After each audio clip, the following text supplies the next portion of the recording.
ओम नमः शिवाय। महिषासुर की जय। पृथ्वी विजयी असुर राज महिषासुर की जय। पाताल विजयी महिषासुर की जय। मेरे दानव वीरों और यक्ष मित्रों, ये हमारे लिए प्रसन्नता की बात है कि समस्त पृथ्वी लोक और पाताल लोक हमारे साम्राज्य का अंग बन चुके हैं। पृथ्वी के समस्त राजाओं ने हमारी अधीनता स्वीकार कर हमें कर चुकाना आरंभ कर दिया है। पृथ्वी विजयी असुर राज महिषासुर की जय। पाताल विजयी महिषासुर की जय। यज्ञकर्ता ऋषि मुनियों ने भी देवताओं को यज्ञ भाग से वंचित कर हमें अपना स्वामी स्वीकार कर लिया है। समस्त दानव और मानव जाति ने हमें सम्राट का पद प्रदान किया है। अब हमारा लक्ष्य है स्वर्गलोक, परंतु हम अपने पूर्वजों की तरह स्वर्गलोक पर सीधा आक्रमण नहीं करेंगे। दानवों और मानवों के समान हम देवताओं को भी अधीनता स्वीकार करने का एक अवसर देंगे। दानवों, यक्ष मित्रों, आज हमारी मित्रता और सहयोग का परिणाम हमारे सामने है। असुर सम्राट महिषासुर ने एक के पश्चात एक सफलता प्राप्त करके यह सिद्ध कर दिया है कि आज तीनों लोकों में इन जैसा महाबली और योद्धा अन्य कोई नहीं है। अब हमें शीघ्र ही स्वर्गलोक की ओर प्रस्थान करना है। हमें पूरा विश्वास है कि सदा की भांति स्वर्गलोक पर अधिकार प्राप्त करने में हम सफल होंगे। पृथ्वी विजयी असुर राज महिषासुर की जय। पाताल विजयी महिषासुर की जय।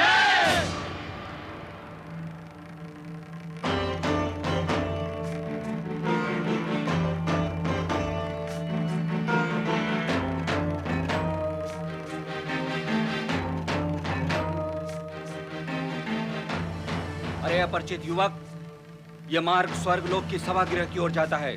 मानव और दानव स्वर्गलोक में प्रवेश नहीं कर सकते। लौट जाओ यहाँ से। मैं दानवराज महिषासुर का दूत हूँ और देवराज इंद्र के लिए उनका एक संदेशा लेकर आया हूँ। आपको भयभीत होने की आवश्यकता नहीं है देवगण। दानवराज महिषासुर देवताओं के शत्रु नहीं हैं। उन्होंने देवराज इंद्र के लिए मैत्री का संदेश भेजा है।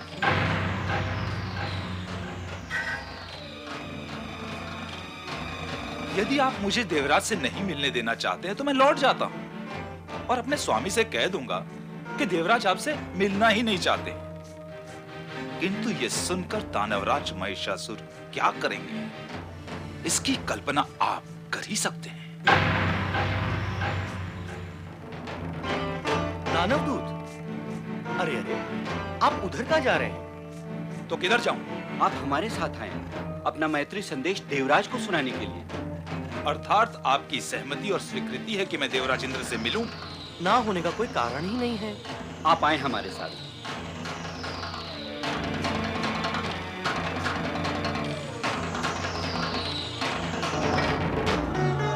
दानवदूत, कह दो अपने स्वामी दुष्ट महिषासुर से कि देवता कभी दानवों से मित्रता नहीं करते। क्या कभी किसी युग में ऐसा हुआ है कि देवताओं ने दानवों से मित्रता की हो? तो यह अब कैसे संभव होगा? दानव मित्रता के योग्य है ही नहीं।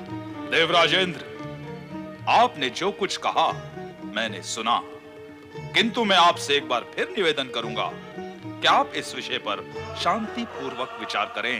रे दूत, तेरे स्वामी ने दुष्टता और धृष्टता की है तुझे यहां भेजकर, और उससे भी बड़ी धृष्टता तू कर रहा है हमें परामर्श देकर। तूने हमें परामर्श देने का दुस्साहस कैसे किया? देवराज, परामर्श देने के लिए दुस्साहस की नहीं, सुबुद्धि की आवश्यकता होती है। अच्छा, तो तुम स्वयं को बुद्धिमान समझते हो? बुद्धिमान को बुद्धिमान तो कोई बुद्धिमान ही समझ सकता है देवराज। क्या क्या कहा तूने? यदि हम तुझे बुद्धिमान नहीं समझेंगे तो हम बुद्धिहीन अर्थात निर्बुद्धि अर्थात मूढ़ हैं। हमारी सभा में खड़े होकर तू हमें मूर्ख कह रहा है। परिणाम जानता है इसका? अरे मैं भी तो आपको परिणाम जान लेने के लिए तो कह रहा हूं और निवेदन करता हूं कि आप दानवराज के संदेश पर विचार करें। शत्रु के संदेश पर विचार करें। शत्रु होते हुए भी दानवराज महिषासुर आपके स्वर्ग को नष्ट भ्रष्ट नहीं करना चाहते। क्या तुम्हारे दानवराज के चाहने से हमारा ये स्वर्ग नष्ट भ्रष्ट हो सकता है? हो सकता है देवराज, हो सकता है, किंतु ना हो इसीलिए वे चाहते हैं कि आप उन्हें स्वर्ग का सम्राट स्वीकार करें और स्वयं दास बनकर स्वर्ग में ही रहें। अरे वाचाल दूत, तेरे स्वामी को तुम्हें भेंट होने पर देखूंगा, किंतु तुझे मैं इसी समय देख लेता हूं। देवराज, देवराज, दूत अवध्य होता है, उसका वध नहीं किया जा सकता। दूत पर प्रहार करके आप स्वर्ग की गरिमा को खंडित ना करें देवराज। दानवदूत, क्या दानवराज महिषासुर ने इसके अतिरिक्त और कोई संदेश भेजा है? हाँ देवगुरु, देवताओं के लिए उन्होंने कहा है कि यदि देवता स्वर्ग छोड़कर जाना चाहते हैं तो जा सकते हैं। ऐसा करके देवता युद्ध और पराजय से बच सकते हैं। ऐसा न होने पर स्वर्ग पर आक्रमण और देवताओं का सर्वनाश अवश्य होगा। देवराज, दूत को मारकर अपयश के भागी ना बने देवराज।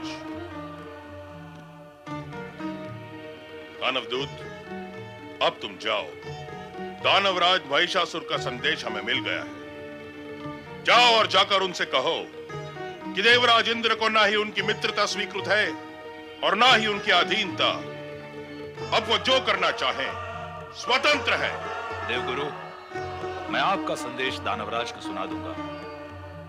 मुझे आज्ञा दे। प्रणाम। कल्याण।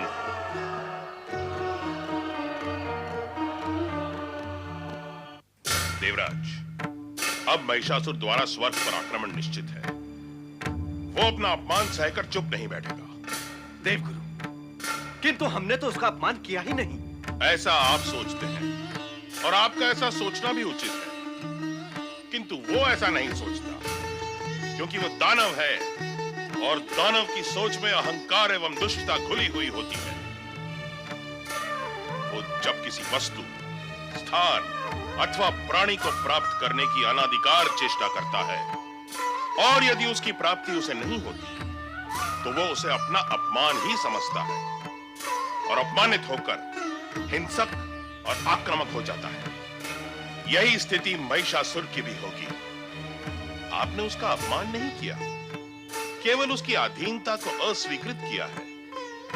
यही अस्वीकृति उसके अहंकार को स्पर्श कर अपमान ही बन जाएगी देवराज। तो अब हम क्या करें देवगुरु? आपको तुरंत देवताओं के शुभ चिंतक ब्रह्मा, विष्णु और महेश से सहायता की याचना करनी चाहिए। देवगुरु, क्या हमारी याचना का कुछ परिणाम होगा? आप इतने निराश क्यों होते हैं देवराज? निराशा का कारण है देवगुरु, निराशा का कारण है हम उन ब्रह्मा जी के पास सहायता के लिए जाएं, जो उस महिषासुर को वरदान देकर उसे उद्दंड, दुष्ट और उन्मत्त बना चुके हैं। उस दानव को वरदान देने के पश्चात क्या वो हमारी सहायता करेंगे? शत्रु को वरदान की शक्ति से संपन्न कर देने वाले ब्रह्मा जी से हम सहायता की याचना कदापि नहीं करेंगे और वो हमारी सहायता करेंगे भी नहीं। आप इस सत्य को भूल रहे हैं देवराज। ब्रह्मा जी तो परम पिता है। वो देव, दानव, मानव सभी के पिता है। उनके लिए शत्रु अथवा मित्र कोई नहीं, सभी बालक समान है। पिता के पास जो कुछ भी है उसे प्राप्त करने का अधिकार सभी बालकों को होता है। इसी अधिकार को लेकर बालक आपस में झगड़ते रहते हैं, अन्यथा पिता की दृष्टि में सब संभव है। महिषासुर ब्रह्मा जी से वरदान मांगने गया, उसे वरदान मिला। आप ब्रह्मा जी से सहायता मांगने जाएंगे, आपको सहायता मिलेगी। इससे पहले भी ब्रह्मा जी आपको अनेक बार कह चुके हैं कि कठोर तपस्या करने वाले असुरों को वरदान देना उनका कर्तव्य एवं दायित्व है। अब वो अपने कर्तव्य एवं दायित्व से मुंह कैसे मोड़ सकते हैं? किंतु मैं आपको विश्वास दिलाता हूं देवराज कि ब्रह्मा जी देवताओं के शुभचिंतक एवं सहायक अवश्य है। देवगुरु, आपने अभी अभी कहा कि उनके लिए सभी समान हैं, तो फिर वो हमारे ही शुभचिंतक क्यों? दानवों के भी शुभचिंतक हैं। देवराज, यदि आप अर्थ को तोड़ेंगे मोड़ेंगे तो सत्य को प्राप्त नहीं कर सकेंगे। समदृष्टि व संभाव रखते हुए भी ब्रह्मा जी केवल देवताओं के ही शुभचिंतक हैं, दानवों के नहीं। कारण के दानवों की दानव वृत्ति ही जगत में अनीति तथा अन्याय को बढ़ावा देती है और देवताओं की देव वृत्ति सद्वृत्ति को बढ़ावा देती है। इसीलिए ब्रह्मा जी केवल देवताओं के शुभचिंतक हैं। मेरा विचार है आप मेरा अभिप्राय समझ गए होंगे। समझ तो गया हूं देवगुरु, किंतु आप अभी तक किंतु के किनारे पर ही खड़े हैं देवराज, आगे नहीं बढ़े। आप इस भावी सत्य को भली भांति समझ लें कि यदि शीघ्र ही आप ब्रह्मा विष्णु और महेश की शरण में नहीं गए तो महिषासुर देवताओं की शक्ति को छिन्न भिन्न करके स्वर्ग पर अधिकार पाने में विलंब नहीं करेगा। आगे आप जो उचित समझे करें। स्वामी, देवगुरु का परामर्श हमारे हित में ही है। हाँ देवराज, देवगुरु जो कुछ भी कहेंगे हमारे हित में ही कहेंगे। स्वर्ग और देवताओं की सुरक्षा के लिए देवगुरु का परामर्श मान लेना अति आवश्यक लग रहा है देवराज। हमें सहायता के लिए त्रिदेव के पास जाना ही चाहिए। हाँ नारद, अब तो स्थिति ही ऐसी आ गई है कि घटनाएं शीघ्रता से घटित हो। चिक्षुर ने महिषासुर को देवराज इंद्र की अस्वीकृति का उत्तर सुना दिया है। महिषासुर ने तो स्वर्ग पर आक्रमण करने के पूर्व ही देवराज इंद्र के पास अपना दूत भेजा था। दानव प्राय ऐसा न करके सीधे आक्रमण कर देते हैं। फिर भी देवराज इंद्र ने कूटनीति से इस अवसर का लाभ नहीं उठाया। यदि देवराज इंद्र ऐसा करते तो कुछ समय के लिए युद्ध टल सकता था।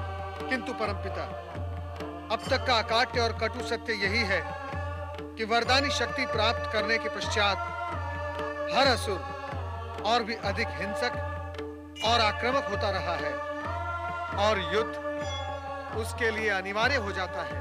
असुर अपनी वृत्ति कैसे त्याग सकता है नारद? जो सुर में न हो और शांति व प्रेम का आलाप न ले सके, उसी को तो असुर कहते हैं। किंतु कल्याण हो, कल्याण के निमित्त ही तो हम आपकी शरण में आए हैं। देवगुरु बृहस्पति ने भी यही परामर्श दिया है कि आपकी शरण में जाकर सहायता की याचना करें। तो देवराज, आप देवगुरु के परामर्श से यहाँ आए हैं, हम पर अपना अधिकार व संबंध समझकर नहीं आए। देवगुरु न भी कहें तो क्या हम नैतिकता के आधार पर आपकी सहायता नहीं करेंगे? आपने अनेकों बार प्रताड़ित किया है परंपिता, इसीलिए यहाँ आने का। प्रताड़ित क्या कारण किया जाता है? खरे, बड़े जब अपने से छोटों को प्रताड़ित करते हैं तो अवश्य ही उसका कोई कारण, कोई उद्देश्य होता होगा। जिस कारण से प्रताड़ित किया जाता है उसका लाभ तो छोटे लेते नहीं। वे समझ ही नहीं पाते कि ये कार्य भी उनके हित में ही हो रहा है।